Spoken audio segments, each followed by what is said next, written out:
This is a film about that scale and grandeur.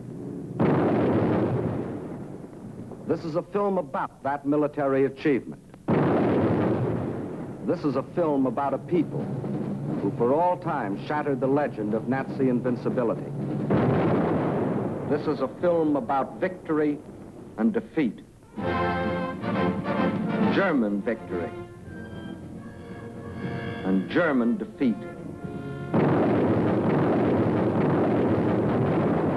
This is the battle for Russia, a battle that has been going on for centuries, a battle that fills the pages of Russian history. 1242. The German Order of Teutonic Knights had invaded northeastern Russia and occupied the old city of Pskov.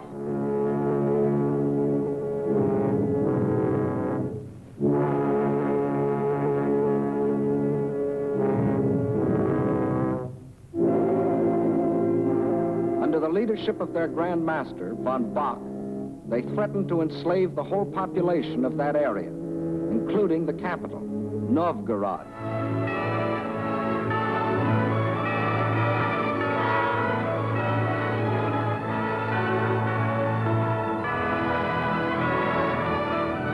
In their hour of peril, the Russian people turned for leadership to their prince, Alexander Nevsky.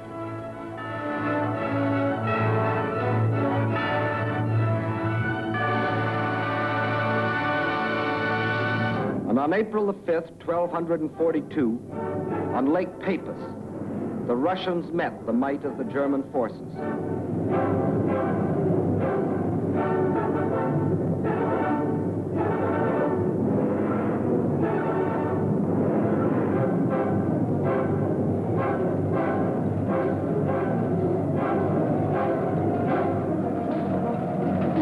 They weren't as well equipped or as well organized.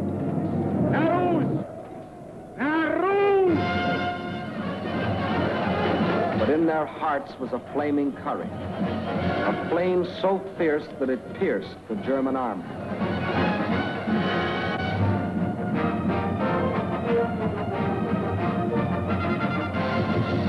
The victory they won fills a bright page of Russian history. 1704, and another conquering army marched across Russian land. This time under Charles XII of Sweden, and again the Russians fought for their country.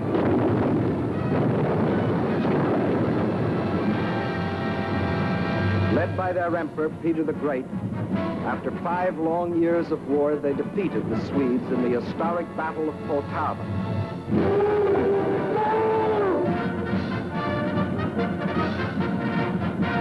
The invading Swedish armies were crushed and forever driven out of Russia. 1812.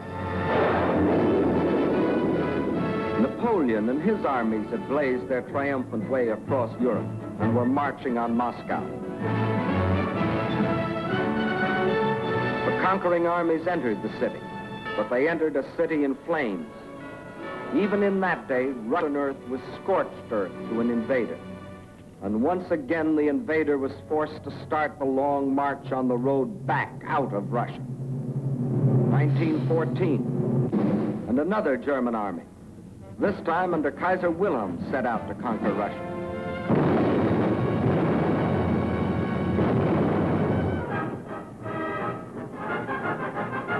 This time, the Russian people, under the regime of the Tsar, were not only fighting German guns, but oppression and corruption in their own country. And only the ultimate collapse of Imperial Germany saved Russia from losing the Ukraine and the Crimea, which the Germans had occupied in 1918. Yes, for 700 years, the Russian people have had to fight to defend their land against would-be conquerors. Why? Why have all these attempts been made to conquer Russia? Perhaps Russia itself can provide the answer. Here it is, 1/6 of the Earth's surface, reaching from east to west nearly halfway around the world. and southward from the North Pole to the borders of India. One country of 9 million square miles. That's our own country 3 times over, or all of North America and 1 million square miles to boot. The sun never sets on Russia. When it is dusk on its western borders facing Europe, it is already dawn on its eastern borders facing the Pacific.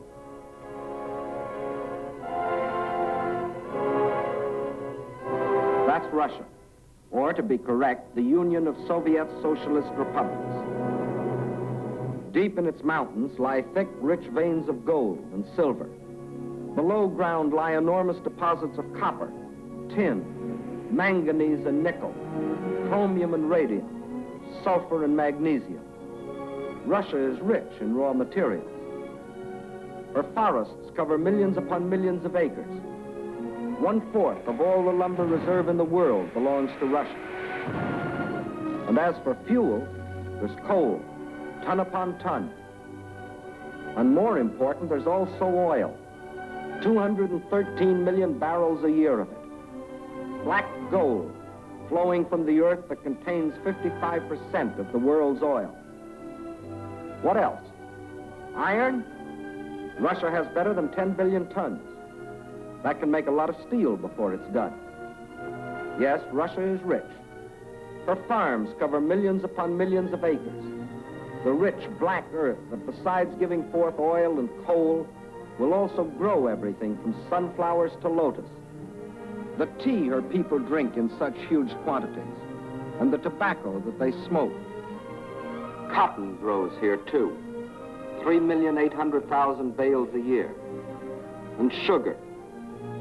And on the pasture land, the animals grow fat for food and wool for clothing. While on the warm plains, the fields of grain stretch as far as the eye can reach. Corn, oats, hops, rye, and don't forget wheat, 1/3 of the world's best. Yes, Russia is very rich, for it has not only raw materials and the products of its soil. Russia is also people.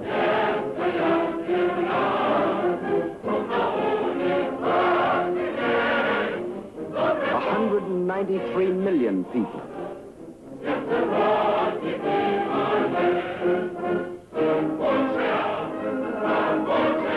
People of every race, color, and creed. People coming from the many different republics that comprise the Soviet Union. People speaking more than 100 different languages, but all citizens of one country.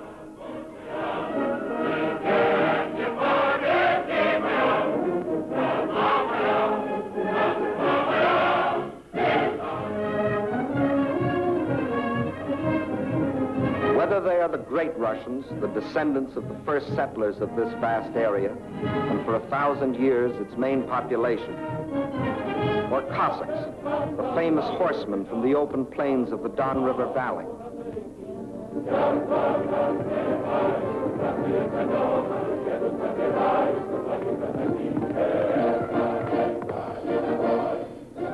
Whether they come from the Southwest, the Ukraine,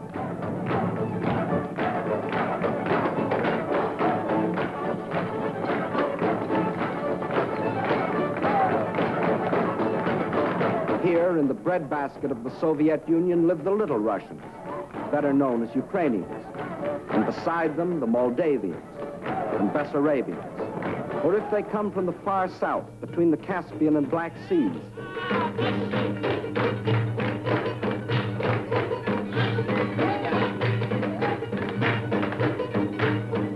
where we find the Armenians and the Georgians, the Ingush, the Cherkess, rugged as the high peaks of their native Caucasian mountains.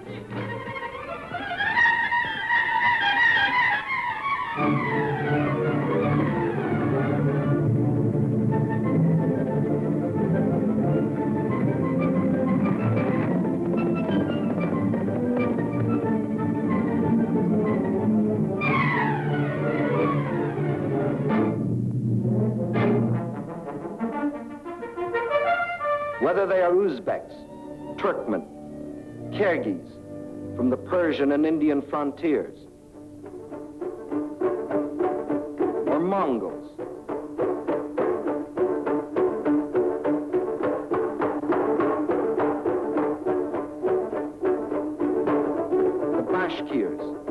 Turco-Tartars, the Buryats, the Yakuts from far beyond the Ural Mountains,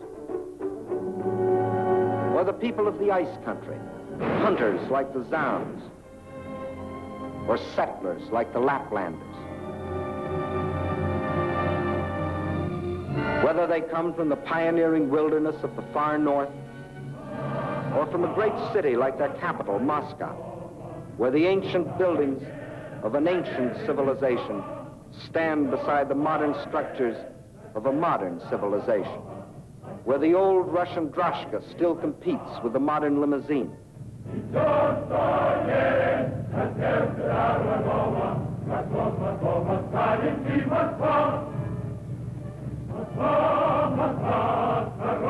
Whether they work in factories or as soldiers, whether they are bricklayers or traffic cops, sailors or riveters, school children or farmers, nurses or engineers, window washers or salesgirls, housewives or postal clerks, radio announcers or stewardesses, scientists or typists, musicians or ballerinas.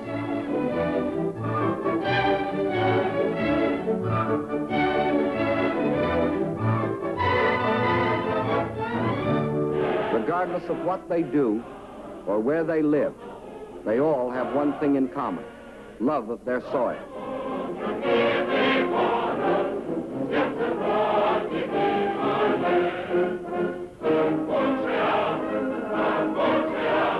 That is Russia. Size, the largest country in the world. Raw materials, unlimited. Manpower, 193 million. These are the three reasons why every conqueror in history has wanted Russia. And these are the reasons why the modern would-be conqueror wrote, "When we speak of new territory, we must think of Russia. Destiny itself points the way there." Yes, as we have seen, Germany's spirit of aggression was handed down from generation to generation. And now, in Hitler's Germany, the dream was world conquest. To such a dream, there could be only one answer: collective security. So with this objective, in 1934, the Soviet Union joined the League of Nations. Again and again before the League, its representatives urged binding agreements to support by collective action any nation submitted to attack. The state I represent entered the League with the sole purpose of the maintenance of indivisible peace. The League of Nations is still strong enough by its collective actions to avert or arrest aggression. There is no room for bargaining or compromise. But while some members of the League were pleading vainly for the use of collective force to stop aggression, the world saw other members, Germany, Italy, Japan, withdraw from the League to follow the path of aggression. Manchuria, Ethiopia, then Hitler invaded Austria, Czechoslovakia, and in 1939, Poland, first step on the road to Russia. But his eastward march was interrupted by France and Britain declaring war. So the Germans were forced to turn west, and in 1940, as we have seen, wiped the last opposition from Western Europe. And while the Nazis were unsuccessfully trying to beat Britain to her knees, the German generals were already planning to resume the interrupted Eastern Blitz. The road to Russia was now open. But before that attack, preliminary steps were necessary. South and east of Germany are Hungary, Romania, Bulgaria, Yugoslavia, and Greece. And Hungary had grain, rich fields of it. Grain too good for Hungarians when German soldiers have such good appetites. Hungary had bauxite. Bauxite makes aluminum, and aluminum makes planes. And Hungary had an army. Not the battle-trained German army, but good enough to throw against Russian guns. Romania had not only grain, but oil. And Hitler needed every last drop of it to power his war machine. Romania also had men, more slave labor, more cannon fodder for the attack on Russia. And most important, Romania and Hungary both had Russian frontiers, and Hitler wanted those frontiers in the hands of German generals. Bulgaria didn't have a Russian frontier, but it did have bases. Bases on the Black Sea. Bases for German submarines to prey on Russian shipping. By the spring of 1941, the reactionary governments of Hungary, under the dictatorship of Admiral Horthy, of Romania, governed by young King Michael, who was only a tool in the hands of Hitler's puppet, General Antonescu, and of Bulgaria, ruled by King Boris, always a disciple of German imperialism, all had sold their countries out to Hitler. Now, threatened by a revolt of their peoples, they were only too glad to be protected by Hitler's armies. So by March of 1941, German armies were in occupation of Hungary, Romania, Bulgaria. That still left Yugoslavia and Greece. So long as they remained unoccupied territory, they remained the route for a possible Allied counter-invasion. At one of their regular meetings, Hitler had assigned the job of conquering Greece to his stooge, Mussolini. The stooge was delighted. Here was his chance to prove to his people that he too was a conqueror. But he was wrong. Perhaps the uniforms fooled him. Something did. For after the fascist legions had blitzed on one cylinder this far into Greece, the Greeks, in a brilliantly conducted mountain campaign, drove the Italians back and invaded Albania. Hitler was enraged. The failure of his stooge to protect his southern flank was delaying the attack on Russia. He sent a final ultimatum. For the Yugoslavs and Greeks, it was surrender or else. But the Yugoslavs and Greeks come from a long line of fighting men. Nazi slavery didn't appeal to them.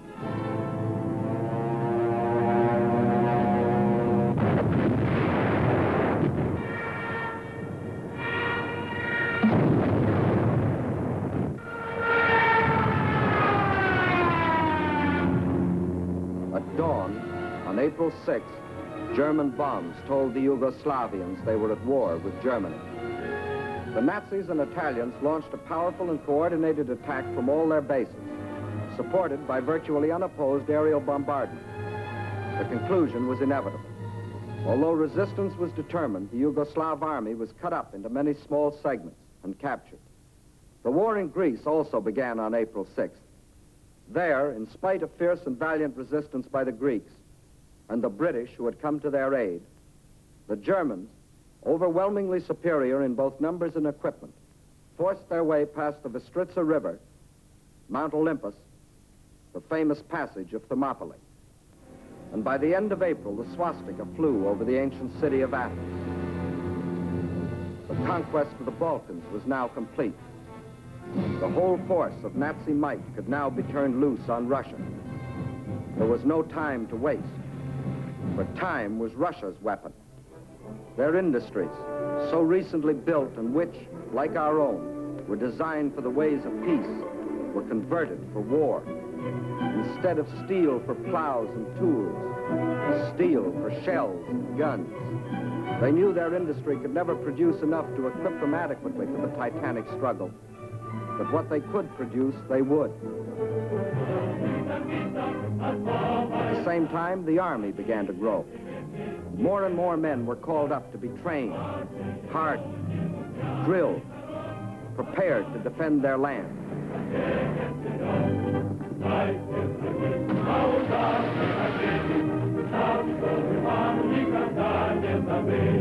With the conquest of the Balkans, the Nazis had a solid front from the Black Sea to the Baltic, but the Russians had built themselves a buffer to take some of the steam out of the Nazi punch, no matter where it landed. But where would it land?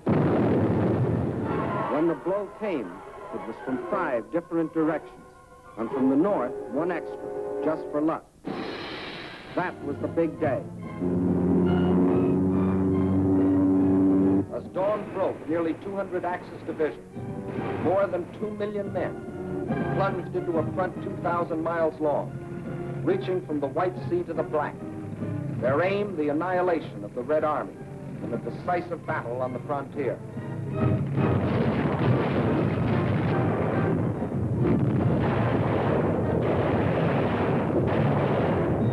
offensive started along the whole length of the front. It was concentrated on three main objectives: Leningrad, Moscow, and Kiev, the capital of the Ukraine. In the first 30 days, von Lieb's forces drove to within 125 miles of Leningrad, while the Finns under Mannerheim, supported by the Germans, began a drive from the north to encircle the city. In the center, von Bock's army plunged 480 miles into Soviet territory. One Russian city after the other was overrun by the invaders.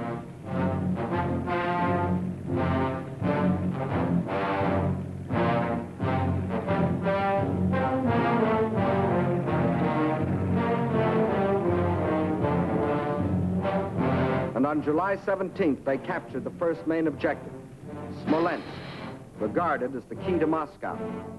Simultaneously, in the south, von Rundstedt's forces cut deep into the Ukraine. This was blitzkrieg at its best. The world gave Russia another 6 weeks, and the Germans issued a communique. The issue in the east has already been settled. Smolensk is the last halt on the road to Moscow. But then a strange thing happened. For the first time since the mighty German army started its career of blitz, smashing into submission one European country after the other, that same German army came up against a country that did not submit. Despite the fact that Hitler's army swept deeper and deeper into the Soviet Union, and by October the 15th stood practically within the shadows of the Kremlin, despite the fact that the Soviet government and all foreign missions were forced to move to Kuibyshev 700 miles to the east, despite Hitler's triumphant pronouncement, I can say that this enemy is already broken and will never rise again. Despite the fact that by December, 500,000 square miles of Russian territory, an area equal to the entire Middle Western United States, had fallen to the invaders. Yes, despite Russia's loss of her best agricultural areas, her most thoroughly developed industrial plants, millions of her people, thousands of her tanks and her planes, despite everything, those 6 weeks had lengthened into nearly 6 months, and the dread Nazi blitz had spluttered, stumbled, and finally died. What had happened here? Let's try to analyze it. First, in this titanic struggle, not only two armies, but two fighting methods and two strategies came face to face. The German strategy was based on the well-tried Keil and Kessel, or wedge and trap maneuver. One wedge would be driven deep into the enemy territory to hook up with another spearhead driven through to meet it. In the trap thus formed, the victim would be pocketed for annihilation. The German plan in every campaign was to seek a decisive battle at the moment of invasion. A single blow must destroy the enemy without regard for losses. A gigantic, all-destroying blow. Remember the campaigns you have already seen in these films. Poland, the Poles concentrated on their borders. The Blitz broke through. 18 days finished Poland. France, the Allied strength on the borders. The breakthrough at Sedan, and the issue of France was settled. The Balkans, the Yugoslavians rushed to the border. The breakthrough came, and in 12 days, Yugoslavia was gone. The Germans planned the same blitz against the Russians. But the Russians had developed their own strategy, one to take full advantage of the vast area of their land. The Russian strategy was a defense in depth, line after line, far back into the interior. And when the Nazi wedge struck, the first line would bend with it until it became part of the second. Again, the wedge would strike. Again, a segment would be lost. But again, the line would bend until it became part of the third. So the deeper the Germans plowed into Russian soil, the stronger their opposition, until finally they faced an unshatterable wall and were robbed of their chance to hit that all-destroying blow they had counted on. The result? The Germans conquered land and lost the campaign. For the Russian tactics kept the main bulk of their armies intact and made a long war inevitable instead of that quick decision the Germans sought. And the Russians had other tactics that threw the Germans for a loss. Germany had developed Blitz Warfare, mechanized warfare, armies on wheels, juggernauts to crush everything before them. But the Russians found a way to drag them out of their traveling fortresses. They used their cities as strongholds and made the Blitz come to them down alleys.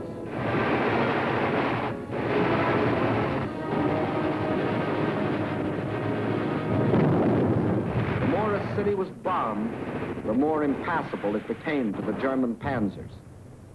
They made the names of these Russian cities as familiar to us as the names of towns in the next county. Rostov, Kharkov, Kiev, Kursk, Smolensk. City after city standing in the path of the Nazi Blitz. The Red Army had found a way to make their cities of great strategic importance. Odessa, scene of an heroic siege of more than 2 months, held up the whole Nazi thrust into the Crimea. Sevastopol, which resisted every attempt of the Germans to break through. Here, for 8.5 long months, the Russians fought for the town, inch by inch, barring the Germans from the great Black Sea naval base located there. And finally, when the Germans entered the town, each district was defended street by street. Each street house by house.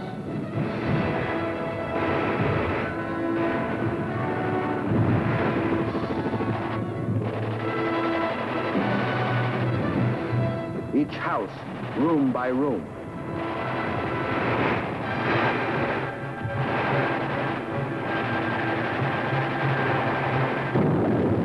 The Russians knew their cities would be demolished, but their objective was not to save cities, but to destroy Germans.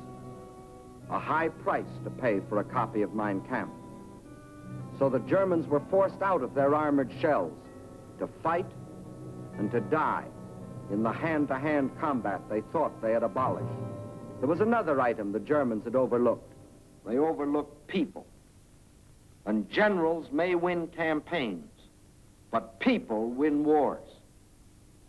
And on that fatal June 22nd, when the Russian people first learned of the invasion of their country, their grim faces told of their determination to fight and to die, but never to surrender. They knew this wasn't a question of who occupied what piece of land. This was a question of life or death. This war is not an ordinary war. It is the war of the entire Russian people. Not only to eliminate the danger hanging over our heads, but to aid all people groaning under the yoke of fascism. So the alarm was spread to factory and farm. And from every Russian town and village, men poured forth to answer the call. From now on, one thing mattered and one thing only: victory. Total war meant total mobilization. Not war just for soldiers, but war for everyone. Young or old, male or female, made no difference. Age had nothing to do with it.